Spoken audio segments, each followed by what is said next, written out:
Is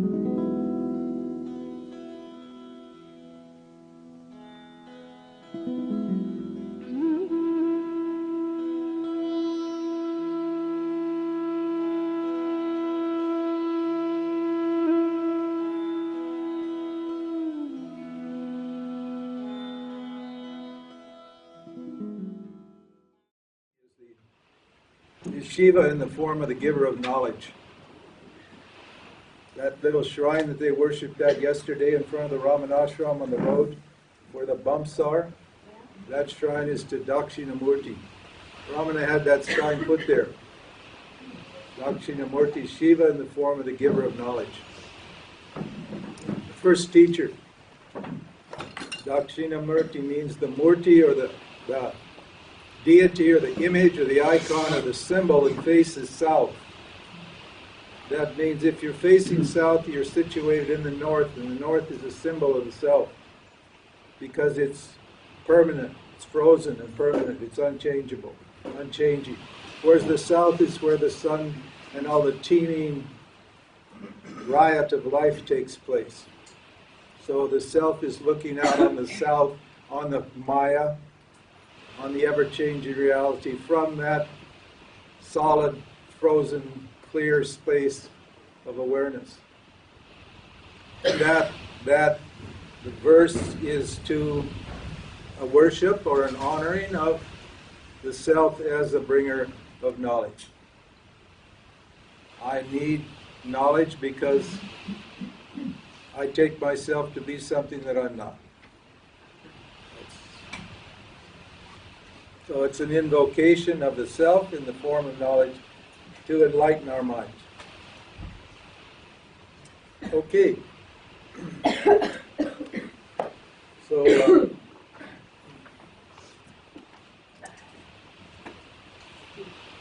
a lot of modern teachers and teachings say that the world doesn't exist, and that I don't exist. Occasionally, some of these modern teachers will stand up in front of you and say, "I don't exist. You don't exist. There's nobody here." And that's not a proper teaching. It's not a correct teaching. It's improper. It's misleading and totally confusing. Because you can't experience something that doesn't exist, can you? And if something doesn't, if there is such, can't experience, it has to, for you to experience something, it has to exist, and it's just the common experience of everyone that this world and this body and this person that I am exists.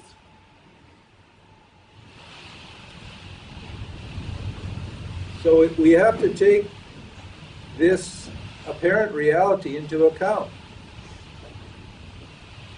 Simply dismissing the apparent reality as non-existent isn't a help to us at all, because we're living in an apparent reality. Unless you know you're the self, then the apparent reality lives in you, and you don't need any teaching. But if you take yourself to be this person that lives here, then you need to know what this existence that you find yourself in, how it's constructed, what it's made of, how it works, and where you fit into the big picture. Vedanta teaches both Satya, the awareness, and Nitya, the objects appearing in awareness. In other words, the whole creation or the whole world. Because without Nitya, without the apparent creation, what does Satya mean? What does the truth mean? It means nothing. Its enlightenment only means something in terms of this apparent reality. So we have to know how this apparent world, this apparent reality relates to ourselves. both as doers, experiencers, enjoyers, which are existent but not real, and as awareness, which is real. It's a complete teaching, a complete knowledge. Just one half of the knowledge is good, but it's not enough. Just denying the existence of this is not good enough. We don't deny the existence, we negate the existence of this as what? Real. So, isn't it strange to say that what I experience is not real? Huh? That's a very strange statement, isn't it? Huh? But that's exactly what the scripture says, that what I experience is not real. So I have to understand what that means. It doesn't mean I shouldn't be experiencing anything. It doesn't mean... I need to understand what it means to say it's not real. Because as long as I take what I'm experiencing to be real, I've got a problem, don't I?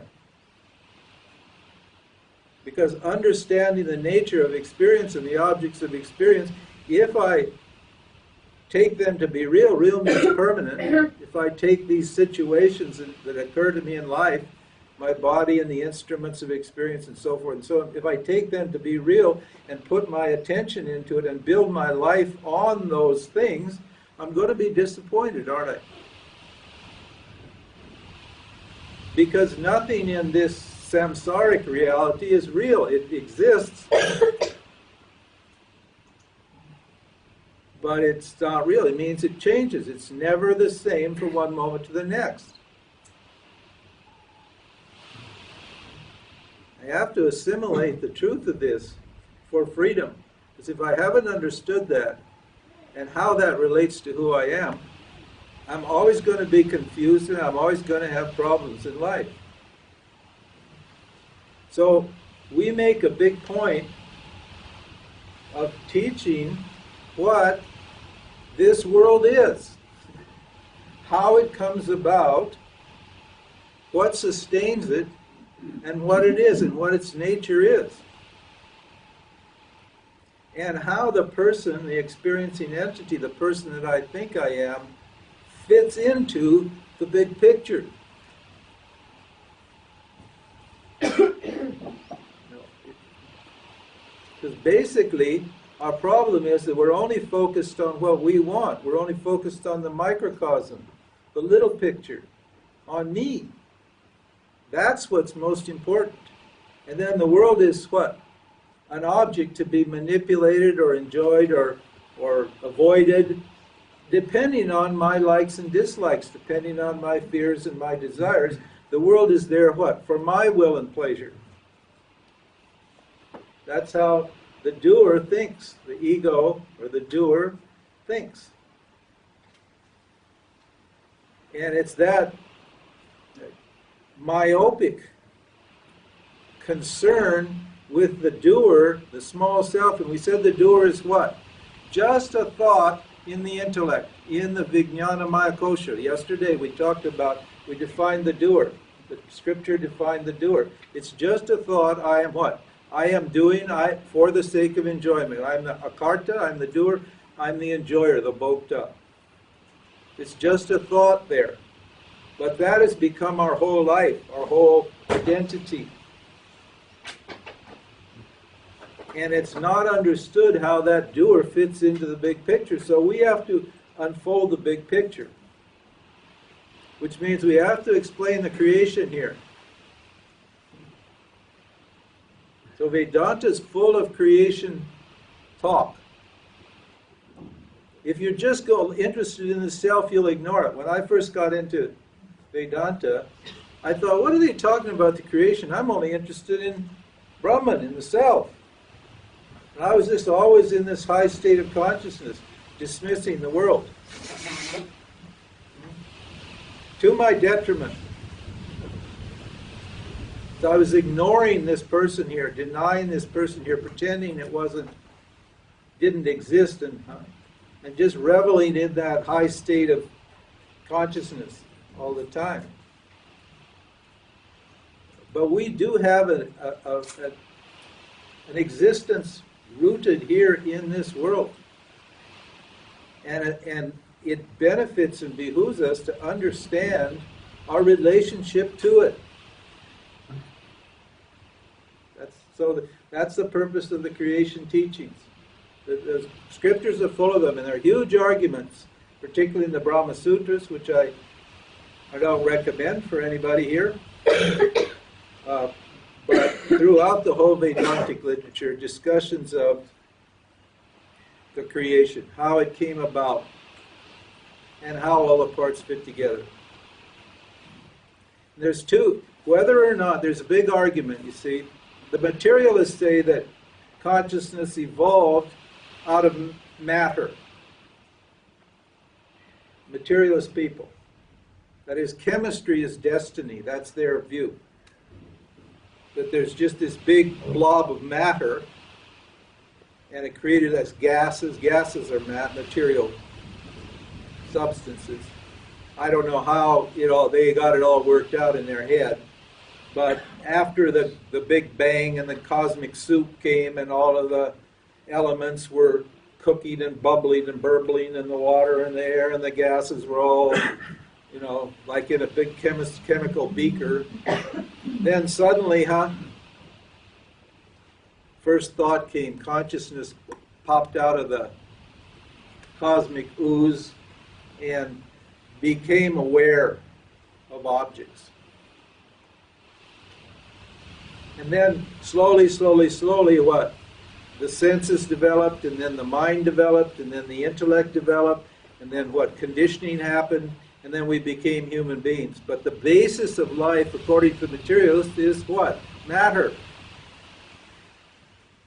And whether you're a materialist or not, it doesn't make any difference, really. It's bad. Because the reality is the same whether you think spirit came from matter or matter came from spirit. It's still the same. Vedanta says that the creation did not evolve. The creation did not evolve. The creation, what?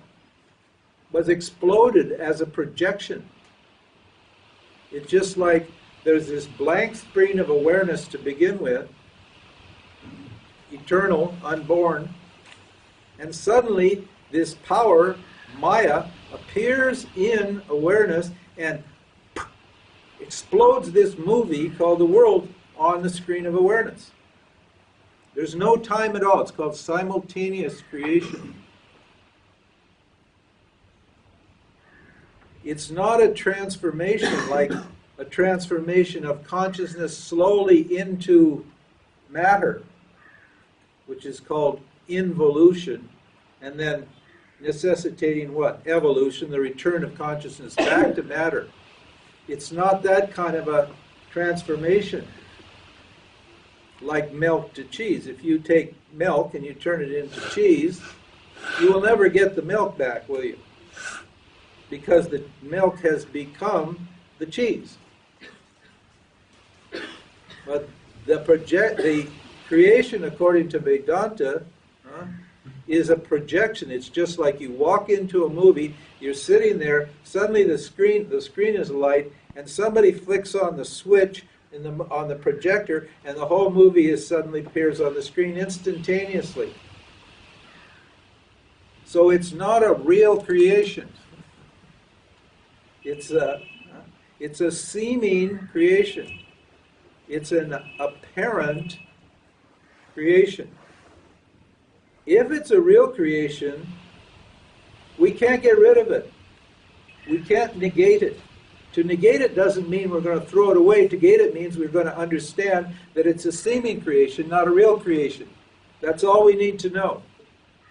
You don't have to mess with the creation at all. You just have to know that it's a seeming creation and not a real creation. We can't get rid of it if it's a real creation. What's real cannot be destroyed. What's real is permanent. That's the definition of real. So if the creation is real, there's nothing you can do about it. But if it's a seeming creation, we can dismiss it. And how do we dismiss it? We can negate it. Technical term, it's called badita. It means negation. We can negate it like you negate what? The belief that a mirage is actually water. You still see the mirage, but what? You know it's not water. It's still seawater, but you know it's not water, so you don't try to drink it. And that's what understanding we want to have about this creation. You see it, you experience it, you enjoy it and suffer for what it is, but you know it's not actually yourself. So you don't have what? A greedy, grasping, fearful relationship with it. Because it's just a movie. You won't be crying in this movie when you know who you are. In the Bhagavad Gita, Krishna says, very beautiful verse, he says, the wise grieve neither for the dead nor for the living. Huh? Life and death they're just a joke. They're occurring in this apparent reality. And just need to be known for what they are, and then there's no cause for grief. There's no cause for excitement or grief because it's just known to be a dream. So what is this dream that we're living in? If it's apparent, we can dismiss it. And how do we dismiss it? By inquiry. And so this teaching today is the inquiry into creation, into mithya. Mithya means what doesn't stand alone. Mithya means what depends upon something else for its existence. And satya, the self, the truth, means what? What stands alone and doesn't depend upon anything for its existence. And there are many examples given in the scripture of mithya and satya. A good one, the most common one, everybody probably knows it, is the wave in the ocean. The wave, is it independent of the ocean? No. Is the ocean independent of the wave? Yes, it is. It's free of the wave because it what? It has a condition where there are no waves. So it still exists whether there are waves in it or not. But a wave cannot exist independently of an ocean. It's totally dependent upon the ocean. So this whole creation totally depends upon consciousness, on you. Remember, when we say consciousness, you have to think myself. Don't think consciousness and imagine that it's someplace else. Now, when we say consciousness, think me. All of Vedanta is just what? To identify yourself as consciousness. Now, what is the relationship between the wave and the ocean? Are they different? Apparently they are, because one is... But in essence, is there any difference between the wave and the ocean? No, they're both H2O. They're both just water. See what the relationship is here? This whole world is what? Nothing but the self appearing in various forms, with various names attached to those forms.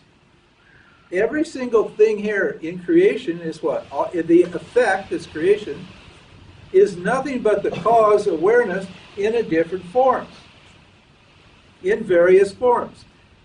And if I take myself to be one of those forms, one of those little waves in the big ocean of consciousness, I'd better understand what the ocean is and how I relate to it. So the purpose of this teaching is two purposes of this teaching. One is to just reveal the self, which you can do, in which case you don't need the teaching anymore, if that knowledge of who I am becomes hard and fast. And the second is what? To make the jiva, the individual, the experiencing entity, comfortable. So he or she can live here knowing who's the boss.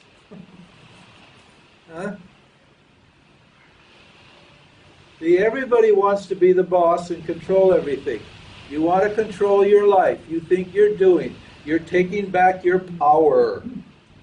I'm taking back my power. I hear this all the time. I'm reclaiming my power. You're not reclaiming any power. The power is always with what? Ishvara. Always with the total. Always with the field. You cannot, there's no claiming back. You got about, I feel insecure, I feel small, I feel incomplete, I feel inadequate, I'm suffering in some way, and I think I need to get my power back from the world to feel secure. So we need to understand how we, as a jiva, as an individual, how we relate, and then we can surrender. And you won't surrender to the reality of life until what? You understand what it is. Just telling you. It's a very unskillful teaching to tell you to surrender. Because you need to know why you have no other option but to surrender. Huh? When you see that there's no other option, that's when you surrender. When they've got the guns trained on you, I was once smoking a joint on top of a hill in Cairo, Egypt, just after the '67 war, and I was stoned. And suddenly, I was really hot, and I was playing a flute, and I was a happy hippie with long hair and enjoying myself, totally unaware of what was going on around me. And suddenly I heard the sound of a bullet being ejected into the chamber of a gun. And I turned around and there were 4 Egyptian soldiers with guns trained on me like this. And my first thought was to run.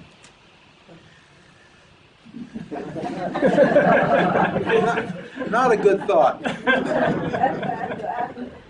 I just took it all in and I went, I'm yours. And I let them beat me up and do all the things they needed to do. I did not resist the beating and the interrogation and all this stuff because I had no choice. It wasn't up to me, it was up to them totally. And in the same way, when you understand what this reality is, there's no other choice but to surrender. But without telling you why, these people are always saying, oh, you have to surrender. But think about this. The ego, we said yesterday, the ego is a doer and the ego is an enjoyer. That vijnanamaya kosha, that intellect where the ego is, the I thought, is both a doer and an enjoyer. He or she, it's an it. There's really no he or she in this business. We're all just it's. We're all just aware. You can leave off the gender thing altogether. The gender is one of the biggest, dumbest dualities they ever invented. So that it, really, seriously, to think you're a man or a woman, have a look. There's a couple flaps of skin that are different, but that's about it. This doer person, what? He or she is doing actions to enjoy the results. That's why the doer converts to an enjoyer. Is always an enjoyer. You do to enjoy. You're not, oh no, I'm doing karma yoga. I'm selfless service. I don't care about any results. He. Bullshit. You definitely care about the results. Every doer cares about the results. That's why he or she is doing. Now, if you tell that doer to what? Surrender. Surrender means what? Let yourself go to God. In other words, let go of yourself and see that you're non-separate from God. That's what surrender means. Will that ego do it? No. Why? Because it won't be there to enjoy the result. Isn't it?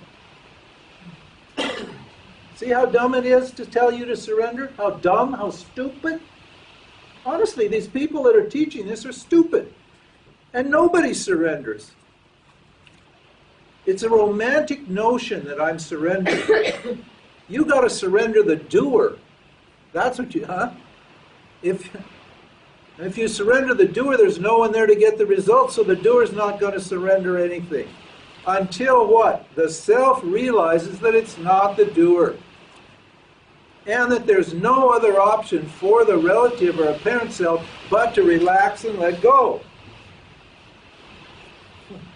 There's no other option because you're not in control. You just believe you're in control. You want to be in control because you feel small. You feel inadequate. You feel incomplete. Your self-esteem is low. So you want your power back. You want to feel like you've got some power. You do have an apparent power, a tiny little bit of apparent power as a doer. But that power that you have as a doer is totally circumscribed by the big picture. So the evolution of the big picture is a valuable knowledge to have.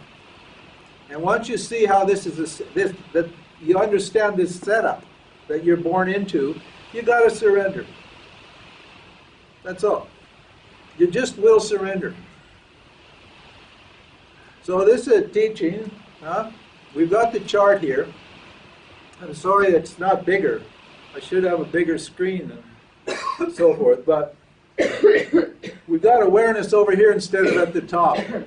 Because you could actually reverse the chart and put the awareness at the top if you want to. But awareness or consciousness or yourself is here on the left-hand side.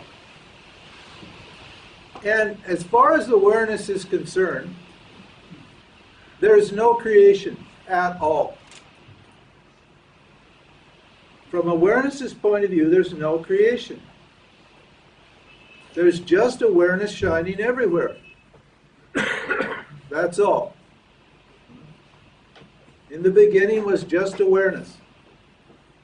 Then this power, we talked about this a couple days ago, we've been talking about it.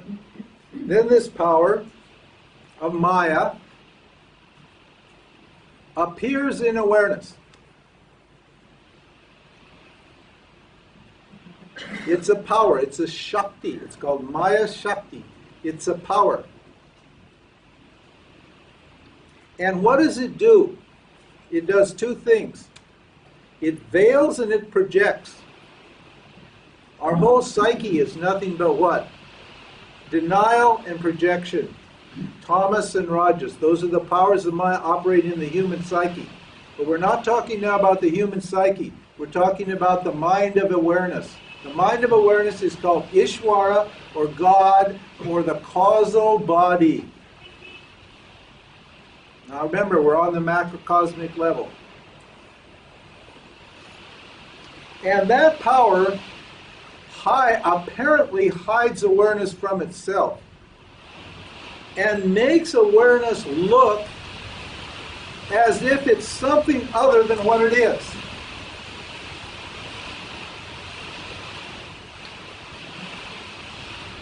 That's why it's called Maya, is what makes the impossible possible. It's impossible that awareness can become this world, these bodies and mind. That's impossible. Because why? It's non-dual. So how's it going to become anything? It's not going to become anything. But yet what? It seems to have become this. So Maya is the power that makes that what? Awareness appear as this creation. And because awareness is, Maya hides the self, the self wakes up here as a little person taking this world to be real. In other words, the limitless nature of awareness gets what? Covered over by this tamas. Tamas means a cloud. It's called Avarana Shakti. Shakti means an energy, and Avarana means a cloud. So there's this cloud of energy, big cloud of energy, that just, what? Obscures the self.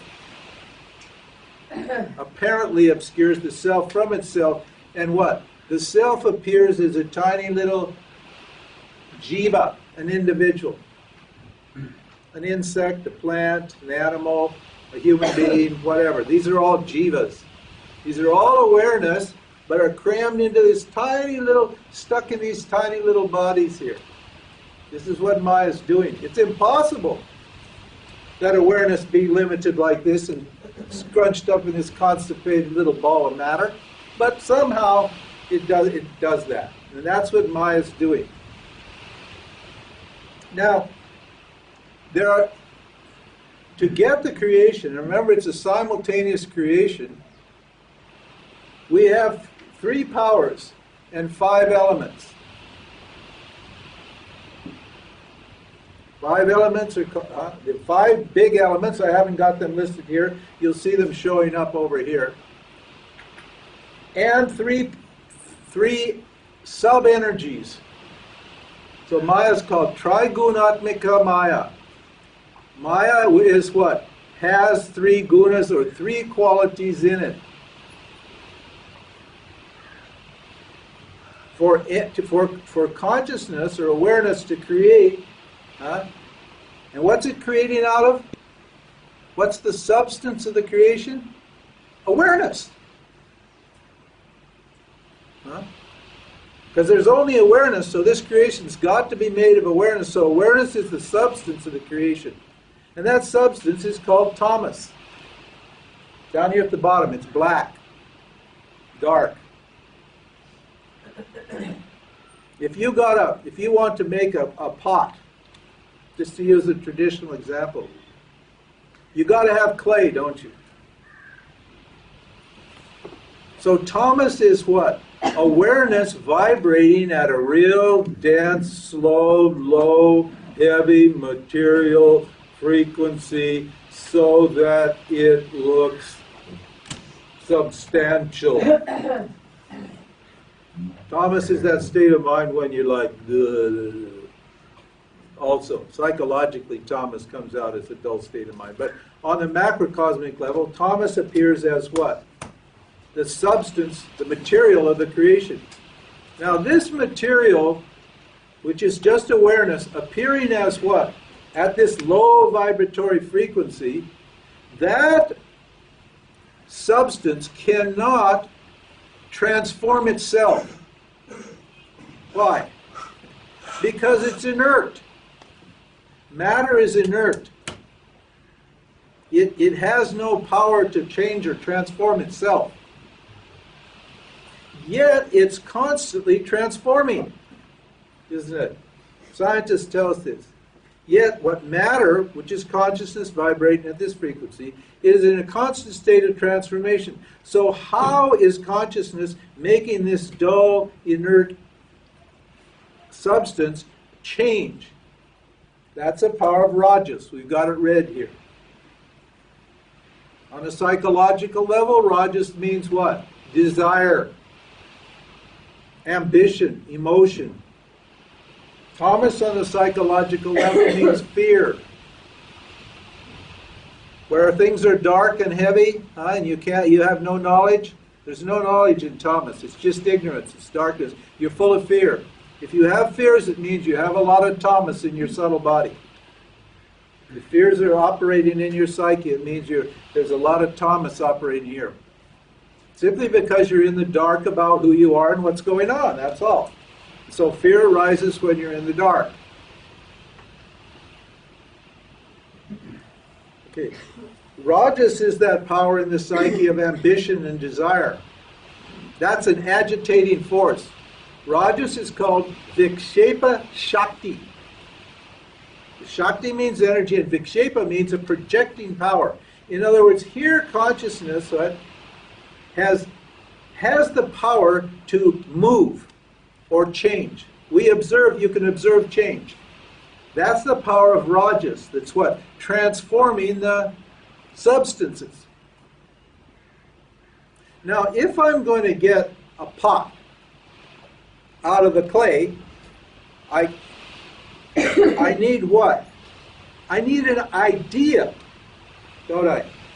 I need knowledge to turn formless awareness or consciousness into an object.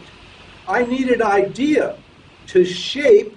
I've got the energy to transform the substance, but I also need an idea that by which that energy can shape the substance. Ergo, enter in the picture, creation picture, sattva. Sattva is awareness as knowledge, as chit. Chitta. I need knowledge, I need an idea. How am I going to get a pot, or a dog, or a cat, or a human being, or a tree, or a microbe, or air, fire, water, earth, and ether, which are all just ideas. Everything in this creation is nothing but ideas. How am I going? The whole cosmos is just made out of knowledge, out of ideas. How am I going to shape this substance using the energy that's inherent in Maya? How am I going to do that without a knowledge, without intelligence? So the creation involves all three of these powers. Power of Rajas, transformation, the power of tamas, substance, inertia, and the power of thought, awareness and knowledge. These are just observable powers. All three are absolutely necessary for consciousness to transform itself into this creation, that projection or creation that we see. And so we have these three powers operating in Maya, in the causal body. Causal because it's causing the universe. On a microcosmic level, we call it macrocosmic ignorance. What? Because it's hiding awareness from itself. And on the individual level, it's called avidya, because it's hiding what? Your nature from yourself as an individual.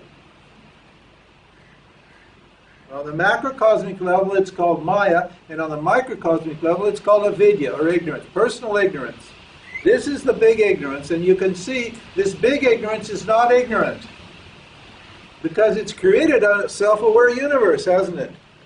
Out of consciousness, which is awareness, it's created all these forms which appear to be aware out of itself, using these three powers and 5 elements.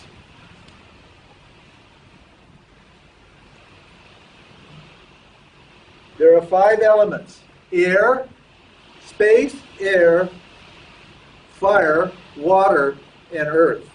These are, again, ideas in the macrocosmic mind. They are subtle elements. They'll become gross elements when we get down here to the bottom. When we get down here to this level, they become gross. But in the very beginning, in the causal level, what? They're subtle elements. They're called tad matras. Or maha bhutani. Bhutani means elements, and maha means great. Great means they're the source of all the other what? Elemental forces and substances that are operating here, including the psyche. You see how complex this is going to get now. We start out with just one non-dual awareness. Now it's split. Now ignorance appears. We've got these 3 gunas and we got these 5 elements. Nothing, you're not seeing anything now. You still haven't seen a thing. You haven't experienced anything. The jivas, the individuals, have not appeared here yet. This is prior to us. This is all going on. Prior to our appearance here. This is all going on. And then we need all these 3 forces. And so these 3 forces are going to come together to create what? The subtle body. Remember the subtle body's in the middle of the other chart? And the what? Gross body.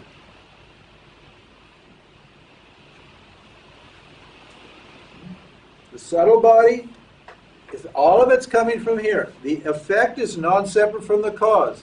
So at the subtle body level, we're going to start experiencing, this is the level of experience. This is why we said the subtle body is the experiencing entity.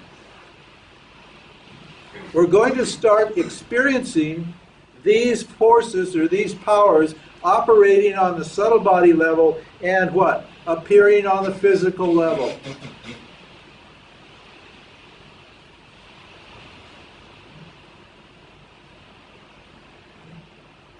Okay. The first element to evolve, well, we'll bring this in later. Let's stick on the subtle level. The subtle body is comprised of these different groups. We'll call them groups. These different functions. These are all functions. These are ideas of consciousness that are functioning on the subtle level. Okay? The pranas, remember we talked about the pranamaya kosha? The organs of action, the organs of perception, and the antakarana. 4 powers, 4 functions. Manas, buddhi, ahankara, and chitta. And each one of these powers, right, is the source of one of these groups of functions that are appearing in awareness. The sattva, see all these blue? The reason I've got the color-coded it here is because sattva produces what? The perceptive organs, space, air, fire, water, and earth, out of these 5 elements. Each one of these 5 elements, space, air, fire, and earth, has a property. And the property, for example, of space is sound, which gives rise to hearing.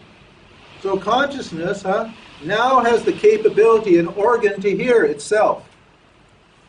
And it's born out of the space element, which is coming from the sattvic guna. Then this space element divides up, down here we'll explain how that happens, divides up, splits itself in half, and combines with an 8th part of the other elements, and produces the air element, which has the property of touch, which gives rise to what? Feeling. Your skin, the skin is what? Through which you feel your relationship to the world around you. So now consciousness can what? Experience itself, feel itself in the air. Where our bodies are encased in air, and the skin, the feeling is how we relate to the air around us. Right? Then this one splits up, combines with an 8th portion of the other element, produces the fire element. Fire is what?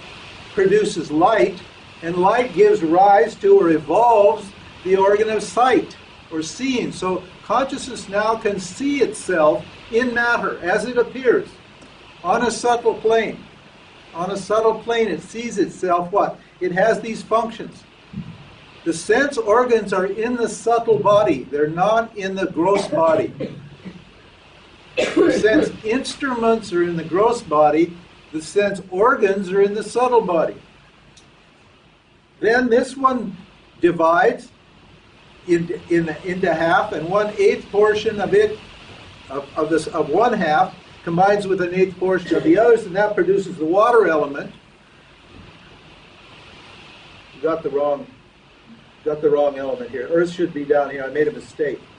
The water element, in which the tongue arises and gives rise to the power of taste. Taste is a perceptive organ. I made a mistake here. I got to redo this chart. Sorry. And then finally, all 4 of these combine, split up with each other. We're going to see that when we get down here. And then we get what? That produces smell and gives rise to the nose and the organ of smell. So consciousness now can perceive itself what in the mind, in the subtle body, what as a result of the transformation of sattva into these different elements, into these 5 elements. Now to run the body, the physical body, I need what? Organs of action. Remember when we talked about stimulus and response? Remember, this is all of our life is nothing but what? A response to stimuli that are coming in from the environment. So the organs of action, the organs of perception allow us to take in information, but we've got to what? Respond to the environment. That's called dharma. Karma or dharma means to respond to the environment. So I need to know what the environment is. I need perceptive organs, but I also need organs what? Of action from which to respond to the environment. And those 5 organs of what? Action, which are speaking, manipulating, well, you could say sound, touch, sight, taste, and smell, smell, excreting odor.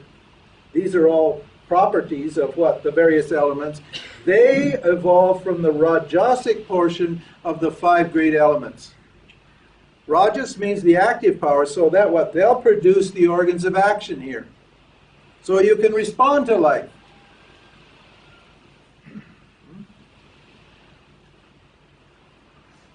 Okay. Down here we have the pranas. Pranas are also evolved from the Rajasic element because it's the pranas, the physiological system, air, fire, circulation, excretion, digestion, absorption, assimilation, and the power to eject the soul from the body. Those powers are called pranas, and they have to evolve or have evolved from the Rajasic guna. Because they keep the physical body functioning. If your vital airs or your vital forces are not working, your digestion goes, your respiration goes, your circulation goes, and you die. And toward the end of your life, your pranas start to pack up. This is why people get old and frail and weak and lose their energy. Because the pranas are dissipating. They're packing up. And they're what? Those pranas, each one of those pranas, again evolves out of one of the 5 elements. The udana comes from space. Udana is the power to eject the soul from the subtle body from the physical body. From the air element, respiration comes. That makes sense, doesn't it? The fire element, digestion comes. There's digestive fire. You've got to have heat in there to digest the food. From what? The water element comes a circulatory system. From the earth element comes the excretory system. These 3, the organs of action and the pranas, the pranic systems, all come from rajas. The subtle body all comes from sattva. And the physical body comes from tamas, the tamasic element. Now if we return back to the subtle body, return up here, there are 4 basic functions of the subtle body. They're born as sattva. They come out of sattva. And this is where we're doing our yoga, where we're doing our Vedanta, where we're doing our sadhana. There's no... sadhana is done in the subtle body. It's called the antakarana, the inner workings. This is where you're doing the work. And using these 4 powers, you do the work. Nobody's got any other powers than these 4 powers, because what? There's only consciousness here, and this is consciousness functioning in this form. Those 4 powers of manas, buddhi, ahankara, and chitta. Those functions, they're functions or powers that arise in consciousness when consciousness needs to what?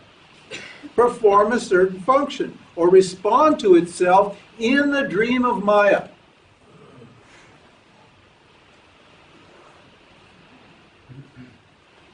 It's got to respond. Life is stimulus and response. Energy's coming in from the outside, and I'm responding to that energy. And how does that work? How does that work? Stimuli, sounds, touches, sights, right, smells, and tastes, they arise in the environment. These stimuli come into me. The environment, the taste comes from when I go to eat my food. I taste the food because the water element is here, right? If there's no water in your mouth, you can't taste the food because the water element's required for tasting. So these stimuli are coming in from the what? From the environment through my body. You're never experiencing the world outside. You're only experiencing the world in the form of your body because your body is the world. Your body is just the 5 elements. In Vedanta, the Swamis, they refer to the body as the 5 elements. That's how in our tradition, we just talk about the body. It's just called the 5 elements. That's all it is. And the 5 elements are what? These great elements appear here in this body. They make up this body. And they produce these stimuli, right, to which I've got to respond. Now, when you have a stimuli coming in, you have 5 avenues of stimulation coming in from the environment, but you experience, right? But your experience is not of 5 different things, is it? All of those 5 organs or 5 properties of stimuli, they've all been integrated into one harmonious, cogent whole. So you just experience reality as one, don't you? You just, that's all. You just experience reality as one experience. My experience. That's because consciousness, right, evolved the manas, the mind. The mind has 3 functions. Manas has 3 functions. Consciousness, as operating as a mind, has 3 functions. The first function is to integrate sense information. It's got to take all these streams of information and put them into one so that I've got one experience to respond to. And what? And then, as soon as while it's integrating experience, it's also performing another function. And this is a very important function. Understand this. And this is true for everybody. Don't think you're different. Don't think you're special. Everybody's got this function because you're all just consciousness with 3 bodies. And this is how consciousness with 3 bodies works. It's called doubting. The mind is the doubter.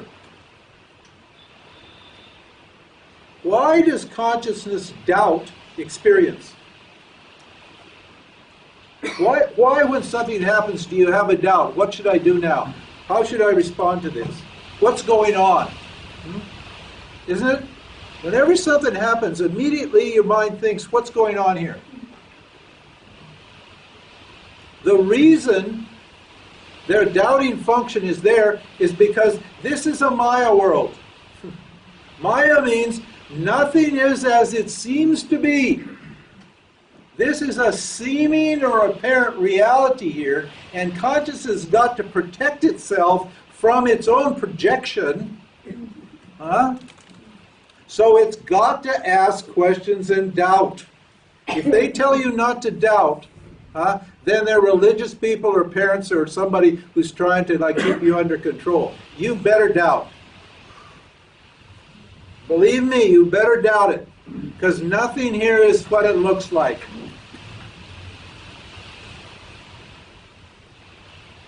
That's what Maya means.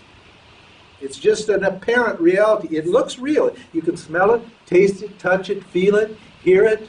It must be real. No, it's not. And so you better have a question. You better have a doubt about it before you proceed to respond. If you just respond without thinking about it, you're asking for trouble. You're asking for trouble. Oh no, I'm just being spontaneous. That's all. I'm just spontaneous. Hey, spontaneous means stupid. You better think about it, and figure out what is the appropriate response for you in that situation before you do it. Otherwise, what's going to happen? Your vasanas, your conditioning will take over, and you'll be in a pickle. Okay, how is consciousness going to get rid of this doubt? Now I'm just stuck in doubt. You know the ditherers? Has anybody here dither? Yeah, I think so. You just can't make up your mind what to do. I have a friend, it took her a year to decide to have one of her molars removed. Or she couldn't decide whether to have it removed or whether to have it, what do they call it, root canal, or treated in various ways. She spent a whole year deciding what to do about this stupid tooth. Went to like 10 different doctors and researched all these things in a different kind of stuff, and just couldn't make up her mind for a whole year. Just caught in that mental, that doubting function, unsure, uncertain what to do. Where your self-esteem problem comes, when the doubter takes over. It saps all of your initiative and self-esteem and your resolve. It's awful. It's terrible to get stuck in that situation where you don't know what to do. Oh yeah, we'll take a break, get some fresh air, and then we'll... Sorry. We all know what to do. Hey, the purpose of this is to get you to think of yourself not as a person, as an individual person with a history, but to see yourself as consciousness with these three bodies and these functions and these elements and these forces operating in you. In other words, the whole purpose of this teaching is to depersonalize your idea of yourself. In Western tradition and psychology particularly, you're taught that the self is this person that was born at a certain place and had this kind of mom and this kind of pop, and then all the problems that you have, you picked up, right, as a person operating in this world, and that's the notion that jivas have. But Vedanta has a totally different view. If you have psychological dysfunction, and we all have psychological dysfunction, or we wouldn't be sitting here, myself included. You have psychological dysfunction, it's not because of what your mom and your pop did. It has nothing to do with your mom and your pop and your environment, and you were born in the tenement or whatever, or born in a palace or whatever. That's not why you're psychologically dysfunctional. You're psychologically dysfunctional because you don't understand who you actually are and what actually the forces that are operating in there and what's causing the problems. The problems are not caused by your past. The problems are occurring right here now, owing to what? Lack of understanding of the mechanism that you are. You're just a mechanism. You think you're all so unique and special and individual, and you've got it all figured out why all these problems are coming from, but you're not. You're just a glob of matter with a subtle body. And Rajas and Tamas and Sattva are operating there, and the five elements are operating in you, and all these forces are taking place all the time. And when you start to depersonalize your view of yourself, start to see yourself impersonally as you really are, then what? There's hope. Because there's no solution for you as the person that you think you are. Because that person is just a construct out of what? A belief, a belief born of interpretation of various experiences. And the interpretation that informs your identity, right, is totally irrational. So how can this irrational being that you have constructed out of interpretation of experiences, and the interpretation, like something goes bad, it can be a real bad or it can be an imagined bad. Your mom may not be a bad person at all. You may have imagined that your mom was a bad person because she didn't give you a lollipop when you were 3. Huh? Isn't it? Yeah. So what we're trying to do is like erase this whole notion of specificity and individuality and get you to have a look at how reality actually is and who you actually are and how you function. Once you understand how you function and what these aspects of your being are, then you can do some work on yourself. You can manage your what? Relative self. You can operate here, right, happily and efficiently. But as long as you got the wrong notion of who you are, you're just not, it's not going to work. So that's why we're doing this. Now anyway, so information comes in, it's integrated at the mental level, at the manas level, consciousness integrates it, it doubts it, and then how does it resolve the doubt? It needs what? A discriminating or determining function. I have to determine what I want to do when a stimulus comes in. And I'm nothing but a stimulus response organism. That's what Dharma means. Dharma means my Dharma is to appropriately respond. This is a Dharma field, and what? I'm in it, and I need to respond appropriately. That's what Dharma means. So how am I going to determine how to respond appropriately to what's happening? I've got a doubt. I don't know what to do, but now I need to determine what to do, and therefore consciousness evolved buddhi. Buddhi means the intellect. That's what the intellect does. It makes a determination.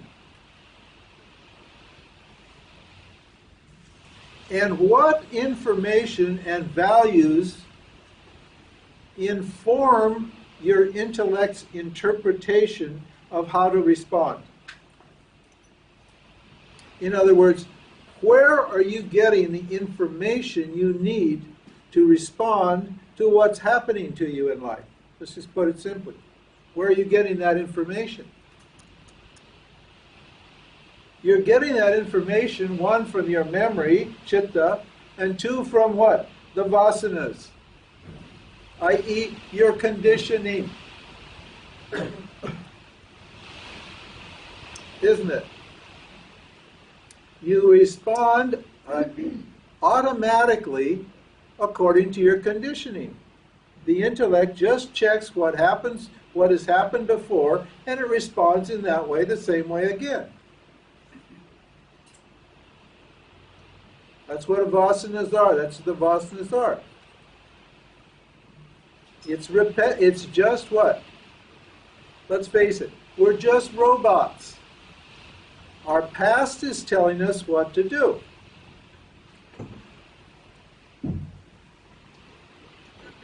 And that's not a great basis for responding to reality, because why? Reality is in a constant state of flux, and what applied at one moment doesn't necessarily apply at this moment. Does it? Because reality is moving on every second. Maybe this response worked yesterday, but it doesn't work today. You've all been in this situation. Everybody's been in this situation. Instead of, yeah. You can see the problem. The problem is coming from what? The causal body. Ignorance. We had that verse yesterday. Ignorance and vasanas are contained in the causal body. Well, in that verse it said it's in the Vijnana Maya Kosha. That means what? The Vijnana Maya Kosha is actually the subtle body, the intellect portion of the subtle body. But it doesn't matter. I like to call it the causal body to distinguish it from the subtle body.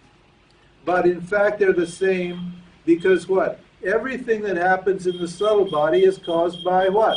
Your conditioning.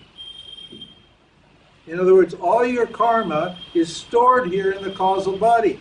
And it's your karma that's causing you to respond. You're not, and the karma is based upon what has happened to you in the past. So you're not responding appropriately in the present when you're responding on the basis of the past. You're responding like a robot. A person who knows their awareness does not what? Respond from the causal plane. He or she will see the causal response taking place and will what? Discriminate whether or not to go with that program. This is your programming. You actually have the option not to go with the program, with your karma, with your vasanas. You have that option, but only if you know your awareness. If you take yourself to be the intellect, the Vijnana Maya Kosha, you don't have that option. You just respond like a robot. You respond compulsively,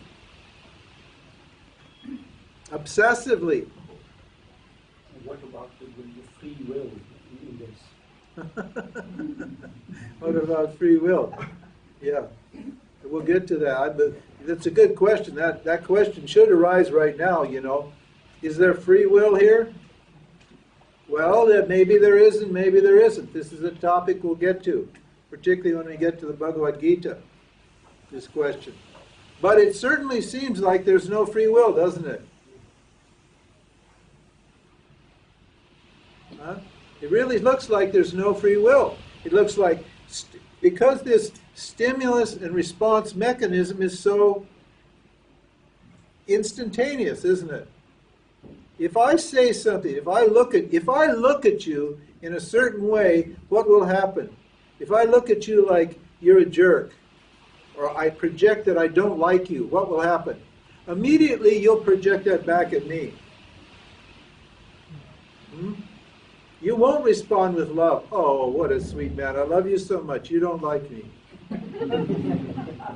No, will you? You won't respond like that. That energy, that response will come back immediately. It's just programmed. It's just built in. Isn't it? Problem.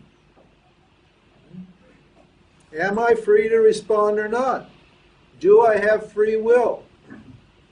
Well, I have apparently limited free will in the apparent creation.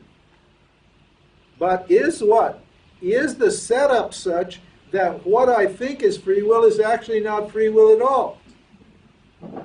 There was a researcher in the 80s named Benjamin Libet, Libet, and he did research in consciousness and stimulation response, and he proved scientifically, the scientists hate it, and so does the ego hates it, because it shows you that actually the decision you made was made before you made the decision. And what was it that was making the decision? The causal body.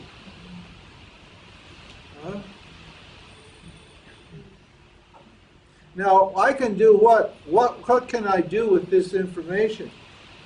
I can either be okay responding that way, or I can not. I can try to change it.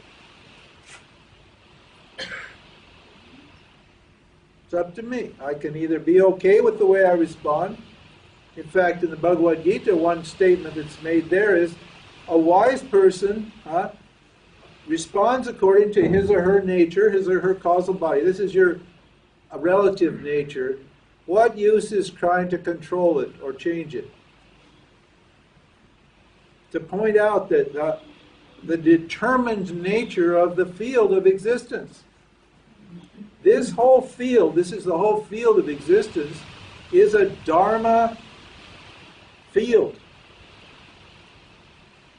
What's the difference between the decision of the causal body and this stupid spontaneity? Well, the point is that there's no spontaneity, or apparently none. And if there is spontaneity, it would be apparent spontaneity in what? Because this is an apparent reality. You see how you're going to have to surrender if you can understand this? Huh? You're going to have to surrender what? The desire to control your experience.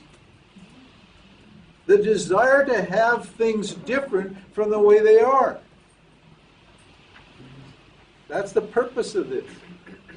Because our whole problem is we don't like what's happening to us.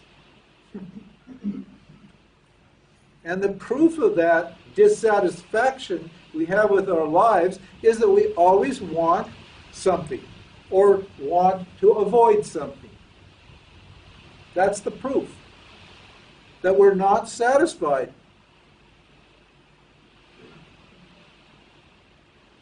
Is that sense of dissatisfaction, that desire to control or change my experience, is that a legitimate desire?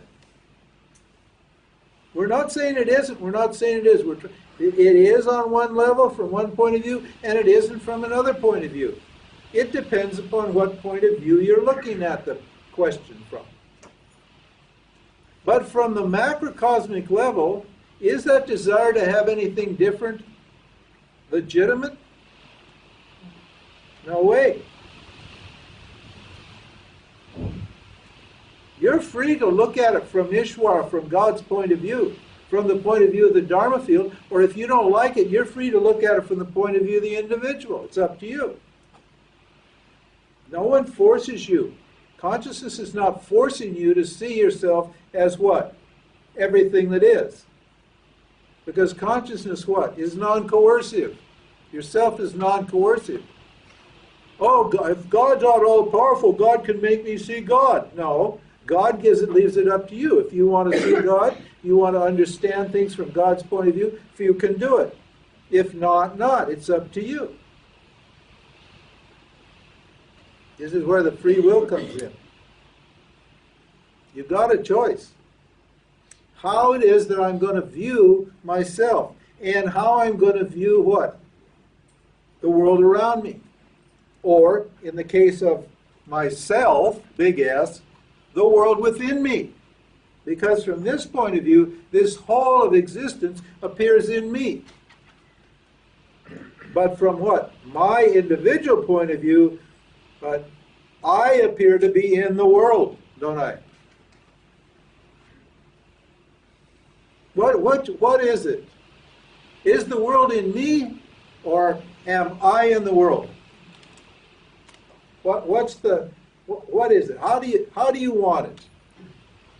You can have it any way you want it. You're free to take it any way you want it. How do you want it? You want to be in this world, a product of all these forces and factors, a little robot, which is fine if you're not bothered by what? Being controlled. That's what the Bhaktas say, the devotees say. Why? What's the point of being free? It's all Bhagawan, it's all the self, it's all consciousness, it's all my beloved, it's all me. I'm just happy to be totally attached to everything here because it's all me. And I'm being looked after completely by the whole field of existence, so why should I bother? I don't need to be free of anything. You know those people in that tradition? They think we're idiots. They think we're vain, self-centered, egoistic idiots because we want to be free of what? Of this world. Why would you want to be free of it if it's all you? Maybe they get both.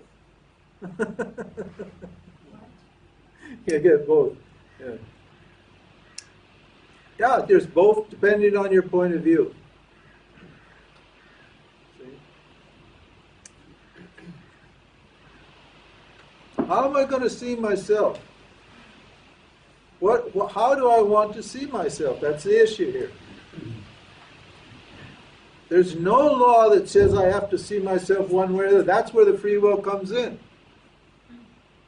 There may not be free will with reference to my behavior and my thoughts, but with reference to how I see my mind and the world around me, there is a freedom.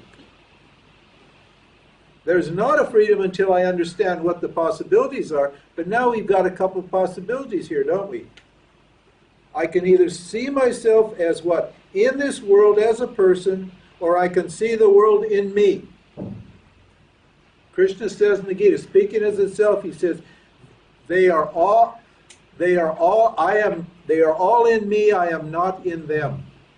Means all the objects, all the forces, all the things appear in me, but I'm not stuck in or locked into any one of those little forms or forces or ideas or emotions or feelings that are appearing in me. That means I'm free of them all the time. They're not free of me, because without me as awareness, none of that stuff exists. You don't have a feeling without awareness. What? Prior to that feeling. A feeling has no meaning apart from the knowledge of that feeling. And the means of knowledge for any feeling is awareness. It's me. So all my feelings and thoughts and ideas depend upon me, but I don't depend upon them.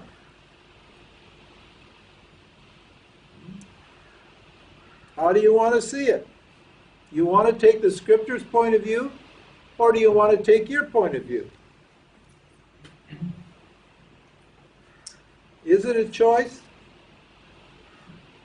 Is it a real choice when you understand? It's not a real choice. Why not? Because nobody consciously is going to choose to what? Suffer. You only suffer because you're unconscious, because you don't understand who you are and what the nature of the field is. As soon as you understand what you are and what the nature of the field is, your suffering goes away, because there's no other choice but to see that all things appear in me, but I am not what? Appear in them.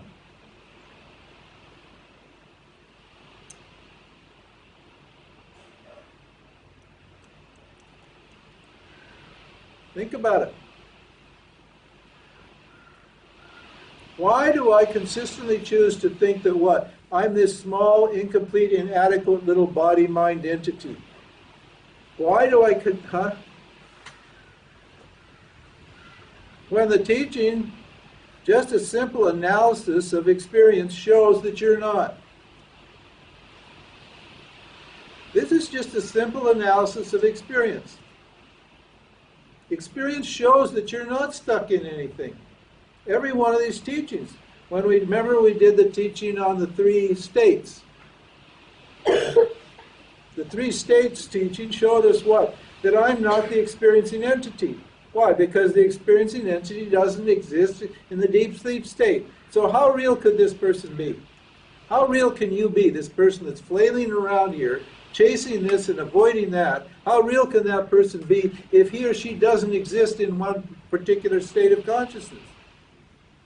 Can't be real at all. Then why do I go back and persist on seeing myself as that person? That's only owing to ignorance. And when knowledge happens, you cannot cling to ignorance, because knowledge means freedom and ignorance means suffering. Suffering means expecting reality to conform to my likes and my dislikes, my vasanas. But reality doesn't care about my likes and dislikes. Why not? Because they're born of ignorance of the nature of reality. That's why it's a causal body. It's called ignorance. When knowledge is there, what? My likes and dislikes do not interfere with the functioning of reality. They don't anyway, but I think they should. Huh? I keep praying, asking reality to give me this and give me that. Give me a relationship, give me a job, give me a house, give me what? Fame, give me whatever it is. Isn't it? Don't you have all these desires? You want all these? Yeah. And I'm not getting it, and then what happens? I think there's something wrong with me. There is something wrong with you. You don't understand what reality is. It's not that you're bad because you're not getting what you want. And it's not good, you're good because you are getting what you want. Huh? I've just got an ignorance problem, that's all.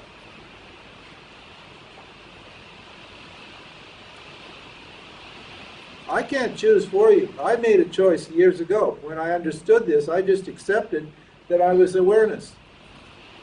And it's much easier to what? Let what? The Maya field, the Dharma field run your life than let you run your life. Huh?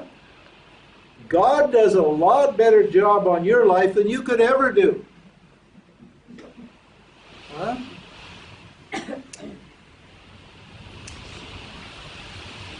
God's already doing the job anyway.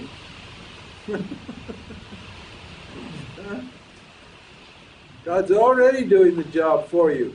And yet you still want to get control. God is my co-pilot. Remember that one? Huh? Did you? How many heard that teaching? Oh, not many. It's really funny how these teachings go. In the 90s, late 80s and 90s, that was a big teaching. Everybody was, God is my co-pilot. Not God is the pilot. God is my co-pilot. Huh? How about that? Huh? You guys never heard that. That's funny. Oh, the spiritual world's full of fancy beliefs and opinions. Where's the secret now? You know. There's always a few people, you know, who go for it. And after they've forgotten the secret, take another 10 years or so, the secret will come back in a different form. And everybody will be all talking the secret. Means what? You can get what you want by concentrating them, and I don't know what it is. God is my co-pilot. Hey, God is everything that is.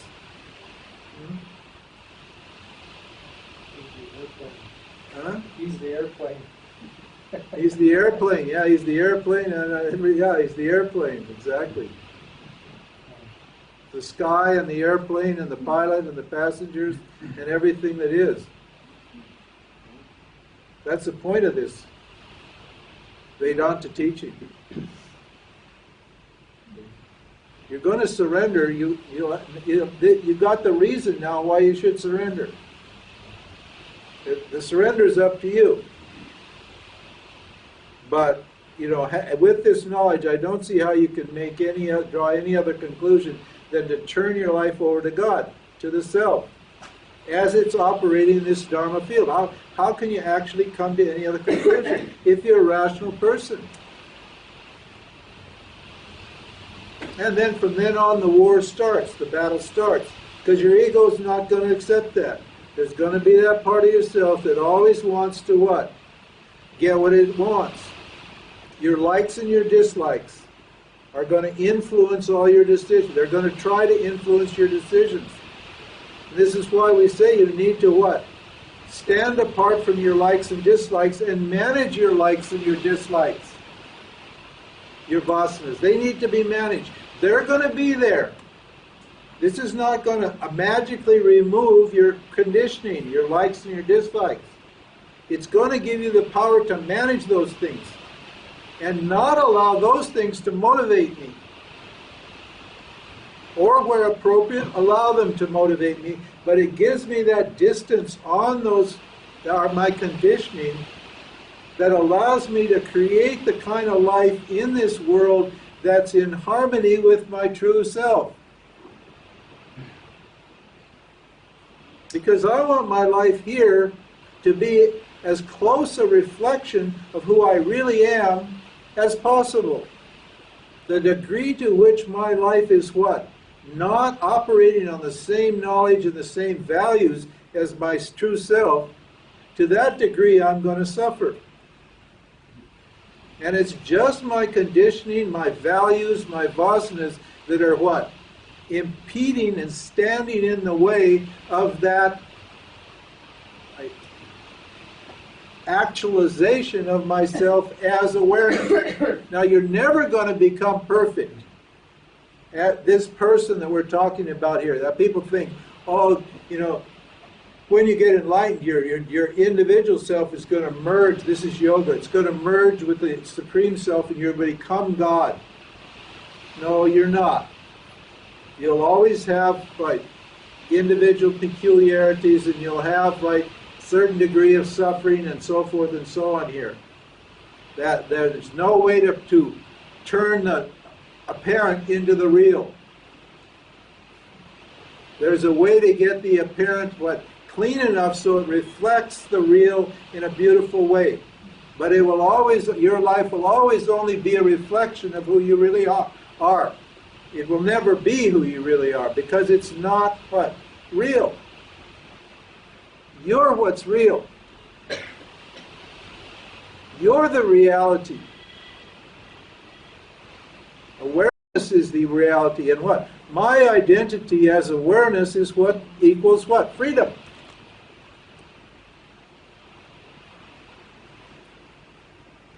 See, who am I? Am I this what?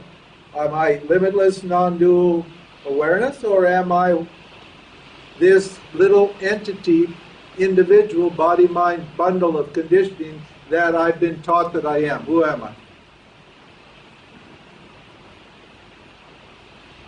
All solely on the basis of this understanding, we call it Shraddha or faith. If you have complete faith in this teaching and you start operating from that position, your whole life will be transformed quickly.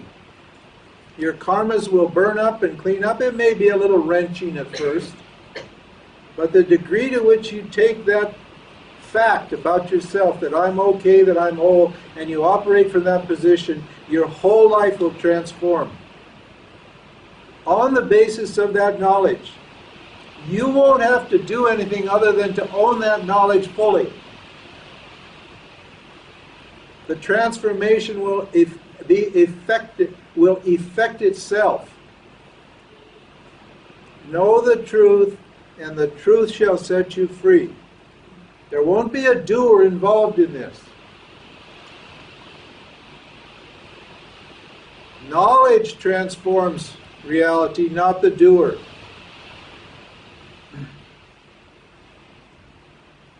As soon as you accept that, and it becomes a hard and fast conviction, even if there are doubts, never mind. Dismiss those doubts. Why? Why can you profitably dismiss those doubts about your nature? Because the scripture says so, that you are awareness, that you're whole and complete. That's why. We call that faith. That scripture just means millions of people who discovered or realized they were awareness and left behind this beautiful body of teaching. And these are disinterested people. They were not on the internet hanging out telling everybody about how enlightened they were. That's not a disinterested body of teaching that you get on the internet and all this modern spiritual stuff. This is a disinterested thing because nobody's got their name on it. There's no agenda here. This is just truth. Revealed truth. Truth that was revealed and lived by these rishis. It means all the people, like you and me when we understand this, that saw that what the scripture said was absolutely true. And the reason I'm standing here is because I realized what this was. And it blessed me in such a way, it set me free, that I can share it with you with confidence. I can tell you that it works.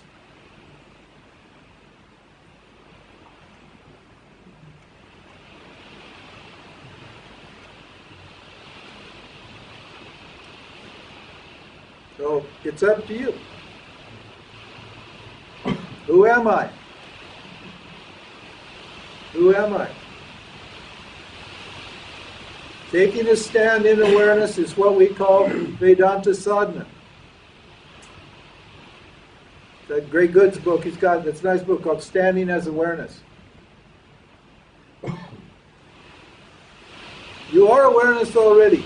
There's no other, you have no choice about that. But whether or not you accept yourself as awareness is up to you. That's called taking a stand. And the degree to which you take yourself to be this little person and are always trying to fix your life up, to that degree you're going to suffer because reality doesn't care.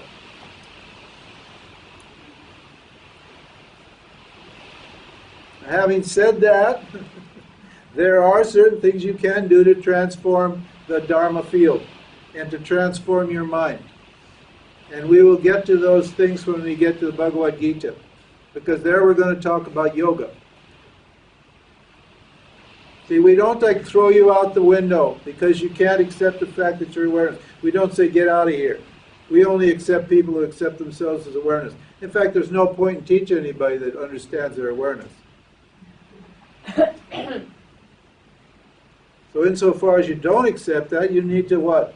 Get to work, take yourself, accept yourself as this person you think you are, and then do the work that's necessary, and that's called yoga.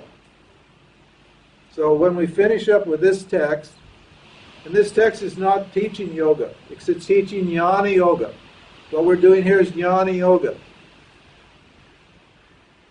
And if jnana yoga doesn't work, then we'll teach you karma yoga, right? Triguna Vibhava yoga, meditation, dharma yoga, all the other yogas that you can do, which are knowledge-based, that'll transform yourself into what?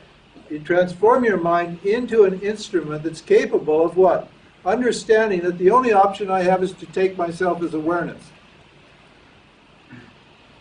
Just assimilating. The assimilation's not there, then the work I have to do is get my mind prepared to assimilate. And you say, that's hard work, yeah, but let me ask you this. What else are you going to do? You basically don't have an option. You just either muddle along in Maya, in this apparent reality, trying to make it work, or you just roll up your sleeves, get down to work, and do the work. See? There's no other option. And Maya's a great teacher. My teacher was very famous.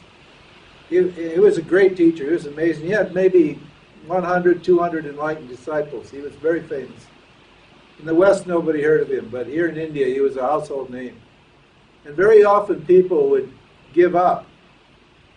Not very often, quite often, people would give up and they'd leave Vedanta. They'd leave his teaching and they'd give up. They'd say, oh no, that teaching, I don't like that teaching. It's too intellectual or something. They always had an excuse. And then some of the other disciples would say, Swami, why don't you call them, get them come back? You can do it. He could have got them to come back. He could have begged them to come back, and they'd have come back. Because he was just being around him was an amazing experience. He said it's true. He was not a modest man. He said, it's true, I'm a great teacher, no doubt about that. He said, but I'm a third-rate teacher compared to Maya. He said, let them go. Maya will teach them much, much faster, much better. It's the only choice. Either you follow the teaching, you live it, or you just keep knocking around there trying to make this samsara Maya work for you. And eventually you just have to give up and surrender to the truth. And you will. You definitely will, because what? It's the self in you that's what? Seeking. And the self will not be denied. It will not rest until it has discovered its own limitless nature. Such is the nature of consciousness. Such is the nature of awareness. So you will get set free, but why not? Why wait? Why not step up to the plate and accept the fact that you are awareness, operate from that position, and transform your life into something beautiful and noble, something true and good and real, something that's a contribution and a blessing to what? The creation, to yourself. Instead of begging, we're all laughing, what should I do about beggars? Hey, we're all beggars. Every one of us here's got to have, ma, give me, I want this, I want that. I'm from the world, huh? Everybody here is a beggar. Don't be a beggar, be a contributor. You can only contribute when you understand that what? Without you, none of this exists. That you bless this by your very presence. that whole world shines after you. It shine because I shine, the world shines. One day, my teacher he was setting out. We were going another trip around the world. He got fed up with teaching Indians. He decided, I'll teach around the world. So he started going around the world teaching. And one day a little devotee came up to him and said, Swamiji, I hear you're going to see the world again. And he said, I am not. I'm going to let the world see me. See the difference? He wasn't going to ask the world for anything, to get something from the world. He was going to give something to the world. That's how you make a contribution, simply understanding who you are. The very fact that you understand means that you're a contributing factor. You're not what? A begging factor. You want to save the world, save yourself.